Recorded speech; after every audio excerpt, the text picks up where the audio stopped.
welcome everyone. First, before we get started, I want to remind everyone if you could please silence your phones, turn them off. We don't want anything to disrupt the ceremony. But welcome. Today we celebrate the joyous union of Sean and Meredith before family, friends, and God. I find it only fitting to begin a wedding ceremony by quoting someone that I know means something very much to Meredith. The late great Justice Ruth Bader Ginsburg once said, "To make a successful marriage work, it sometimes helps to be a little deaf." Along with what the late Justice said, I think we can all agree that along with being a little deaf, it also helps to be a little humble, a little patient, a little self-deprecating, a little trusting, and a lot of loving. For Sean and Meredith, it is often laughter that unites them and brings light to their lives. So they wanted me to tell everyone here that it's okay to laugh today. It's also okay to cry, because they both have a track record of crying at weddings. And if you'll indulge me for a personal aside, I met Meredith in 2011 at Xavier University. And over the next 4 years thereafter, with our great friend Cammie, we ate queso, watched Bridesmaids, and commiserated over the people that frequently got on our nerves. But in all seriousness, for the last decade, your friendship has meant the world to me. And I'm so honored that you chose me to be such a big part of your really special day. And for Sean, I met approximately 4 years ago on a trip to Chicago to come and see Meredith. And any hesitation I had about us being friends quickly disappeared when I saw just how kind, how special you were, and most importantly to me, how loving and respectful you were towards Meredith. And as a couple, I knew from that point on, after meeting you, that there was never going to be any issues. I saw how loving, how respectful, how kind, and how funny this marriage, this relationship would be.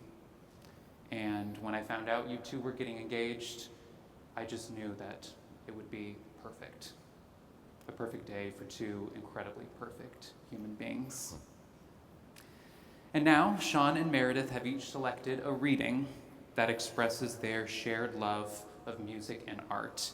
And first, I invite the bride's friend, Cammie, to come forward for a reading.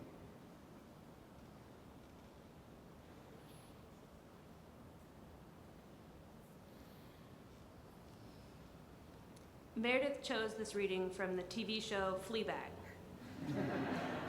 It's a speech that the character, the priest, gives at the wedding. So it turns out it's quite hard to come up with something original to say about love. But I've had a go. Love is awful. It's awful. It's painful. It's frightening. It makes you doubt yourself, judge yourself, distance yourself from the other people in your life. It makes you selfish. It makes you creepy. It makes you obsessed with your hair, makes you cruel, makes you say and do things you never thought you would do. It's all any of us want, and it's hell when we get there. So, no wonder it's something we don't want to do on our own. I was taught if we're born with love, then life is about choosing the right place to put it. People talk about that a lot, feeling right. When it feels right, it's easy. But I'm not sure that's true. It takes strength to know what's right. And love isn't something that weak people do. Being a romantic takes a hell of a lot of hope. I think what they mean is, when you find somebody that you love, it feels like hope. Thank you, Cammie. And next, we will invite Jen, a friend of the groom's, to come forward for a second reading.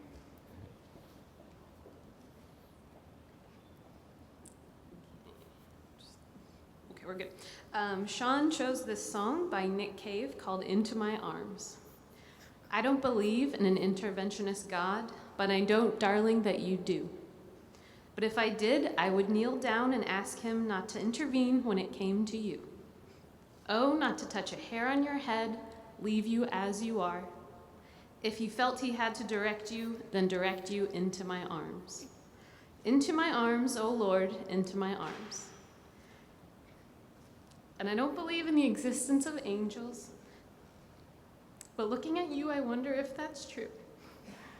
But if I did, I would summon them together and ask them to watch over you, both to each burn a candle for you, to make bright and clear your path, and to walk like Christ in grace and love, and guide you into my arms. Into my arms, O Lord, into my arms. But I believe in love, and I know that you do too. And I believe in some kind of path that we can walk down, me and you. So keep your candles burning. Make her journey bright and pure, that she'll keep returning always and evermore into my arms.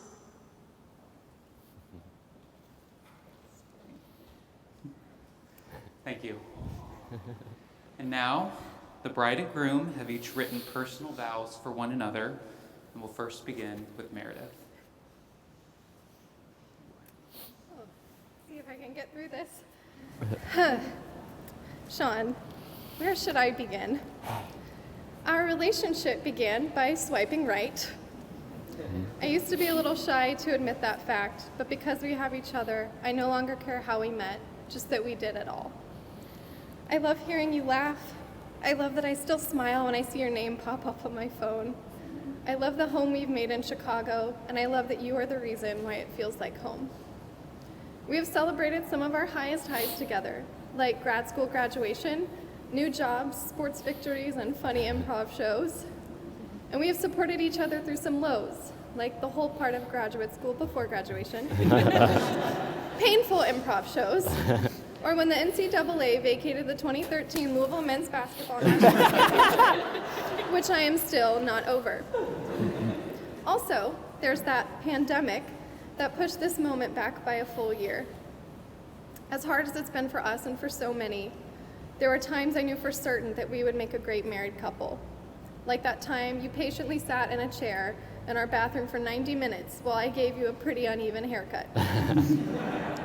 I believe that whatever the next curveball is that is thrown our way, we will handle it with love, mutual support, and eating Popeye's chicken sandwiches while watching the Fast and Furious movies and wondering why, oh why, people like those movies. Speaking of, one of the things I love most about you is how passionate you are about the things that you love, and how you share those passions with me. The first and most obvious thing that comes to mind is movies. How much do you love the cinema? Well, you once had a one-man show called Sean Price Goes to the Movies by Himself. You have a detailed rating system in which you rank the movies you've seen. For example, your highest rated movie of 2019 with a score of 9.4 was Marriage Story. Oh, hey. It brings me so much joy that for the rest of our lives, Sean Price goes to the movies with his wife, who will ask him questions the whole time. Another thing I so deeply love about you is how silly you're willing to be. One of my favorite moments is when you performed the Cajun Night Before Christmas at a bourbon-infused holiday party with family and friends. You had the entire room laughing as you recited the Cajun version of the stories, where Santa's swamp boat is pulled by a fleet of French-named alligators, including Gaston, Renee, Pierre, and Suzette. I look forward to the day that you read that story to our future children, little Gaston and Pierre Francis-Price. So why this moment? Well, for starters, you affected an alarming Cajun accent reminiscent of the intense method acting of Daniel Day-Lewis. Mm-hmm. But also, it shows how genuinely proud of where you come from, something that is also deeply important to me. You love your family, your friends, your home, and making others laugh in the same way I do. I love you on a level I cannot even describe, and I write for a living. I did not know it was possible to be so understood by another person, to be loved in such a way that even a worrier like me can feel at ease. You are so kind, funny, intelligent, charmingly weird, hardworking, patient, and simply wonderful. And to top it all off, you have already been a great partner and dog dad to our round beagle Minnie, who could not be here today because she would probably try to eat this dress. We have already shared a love story that is straight out of the movies. As we continue to write our script together, I promise to love you, to cherish your spirit, and support you in our partnership together. As you continue to chase your dreams, I promise to be there beside you, handing you water and chocolate chip Cliff Bars and shouting encouragement. And I promise to keep the laughter going because loving each other and laughing with one another is what we do best. I love you. Now Sean will say his vows. I have to follow that up. Okay. Meredith, you may not remember this because it was so long ago, but I asked you to marry me in July of 2019. We had everything planned out ahead of us. We were going to get married on October 17th, 2020, then head to our incredible honeymoon in Hawaii before returning just in time to vote for our new president, Elizabeth Warren. Obviously, things didn't work out that way. If this past year and a half taught us anything, life never works out the way you think it will. Curveballs will be thrown, but it makes it a lot easier when you have someone there to help you catch them. We met in the spring of 2016 through Tinder, the most romantic of dating apps. When I read your profile, it said, I love college basketball and improv. And I told myself, sure, I guess I'll swipe right for the woman of my dreams. When we matched, I felt like the luckiest man alive. And when you replied to my first message, I almost passed out from the excitement. We had our first date at one of my favorite Chicago bars, Alive One. It was one of the few times in my life that my high expectations were not only met, but were wildly exceeded. We talked for hours about comedy, politics, Kentucky basketball, go Cardinals. But the whole time, I was thinking, please say yes to a second date, you intelligent, endearing, funny lady. Fortunately, you did say yes, and every day since, I remind myself how insanely lucky I am to have you in my life. I feel lucky when you hold me and comfort me during an existential crisis, and then you make it even better by baking funfetti cupcakes. I feel lucky when I'm explaining something to you, and I skip 10 steps in my thought process, and you still somehow know what I'm talking about. Anytime I'm unsure of what to do, I always ask you for guidance because I know the answer is going to be the right one. And I know it's going to nudge me in the direction I want to go when I'm too scared to do it by myself. Thanks to you, I've grown up and I've become a grown adult in so many ways. I'm a proud beagle dad, a bourbon lover, and you've taught this grown man to finally eat vegetables. I promise never to take you for granted because every day with you is such a gift. Most couples don't have to worry about surviving a plague when they get engaged, but we did. I can't imagine living through this total nightmare with anyone but you. You were my life raft, my safety net, or as Desmond would say in the TV show Lost, my constant. One of the only reasons I could get out of bed in the morning was because I knew I wanted to be the same for you. Living through this with you has also allowed me to discover so many different things that make me love you even more. I love watching nature documentaries with you because you not only give the animals voices and unique personalities, but deep inner lives. They have wants, desires, and painful traumas to overcome. I love that you physically act out all the lyrics to songs. When the hit from the late great DMX, X Gonna Give It To You plays, you perform it, and it's like watching an insane one-act play, and I laugh so hard every time you do it. I love the cast of characters you created during quarantine, such as Italian grandmother, and my personal favorite, the blanket witch. A witch who travels from village to village seeking all the blankets because she's just so cold. I love how tickled you were when I told you about the children's series Ralph S. Mouse, the motorcycle riding mouse, because there's nothing you enjoy more than mice using tiny human objects. I love your incredibly detailed itineraries when we go on trips. I love how committed you were to doing a Marlon Brando impression the whole time we watched The Godfather. And it was literally you saying, "Give me a meatball," over and over. I love that you're such a great mother to our adorable rescue beagle. I love how good you are at your job, and I'm genuinely excited to see where you go in your career. For the rest of our lives, I promise to keep being your biggest fan and support you. while you grow as an artist and a journalist and a professional, and I promise to never stop being silly with you. They say we shouldn't use the word deserve, but you're an exception. You're a kind, selfless person, and truly you deserve all the nice things. You deserve this beautiful wedding in your hometown. You deserve to look this incredible in front of your loved ones. You deserve to have a great marriage and a wonderful life filled with joy and love, and I promise to always make you feel like you deserve it. I'm not sure about a lot of things, but I am sure you're the love of my life. It's going to be a true honor to be called your husband, and I'm so excited for this gift. Who knows what life will throw at us next, but I can't wait to eat more funfetti cupcakes with you along the way.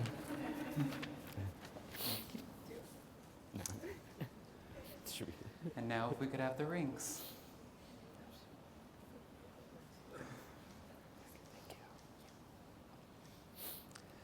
And now the couple is going to exchange rings as a symbol of their commitment to one another. And we'll go one at a time, first starting with Sean. Sean, as you place this ring on Meredith's finger, please repeat after me. With this ring, we begin a new chapter of our life together. We begin a new chapter of our life together. It is a symbol of my eternal love. It is a symbol of my eternal love, My everlasting friendship. my everlasting friendship, And the promise of all my tomorrows. and the promise of all my tomorrows. And now Meredith.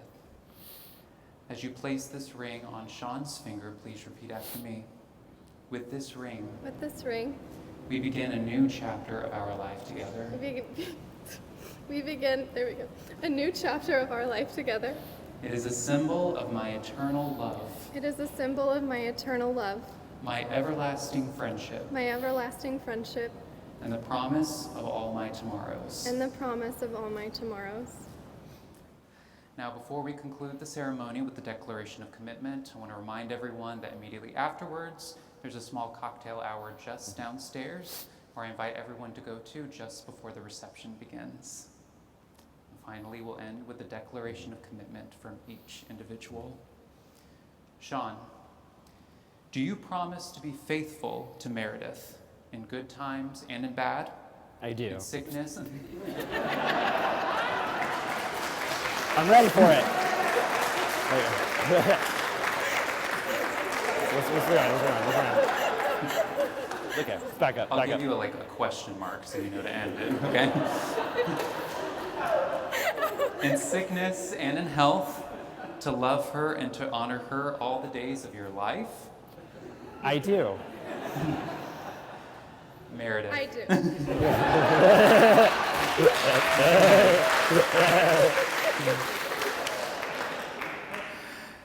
Do you promise to be faithful to Sean in good times and in bad, in sickness and in health, to love him and to honor him all the days of his life?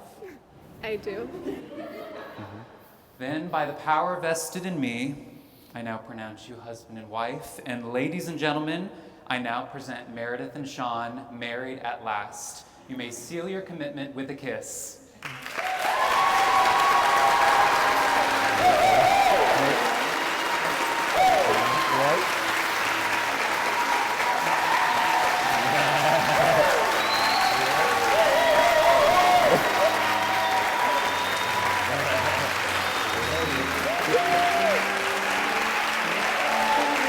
This way?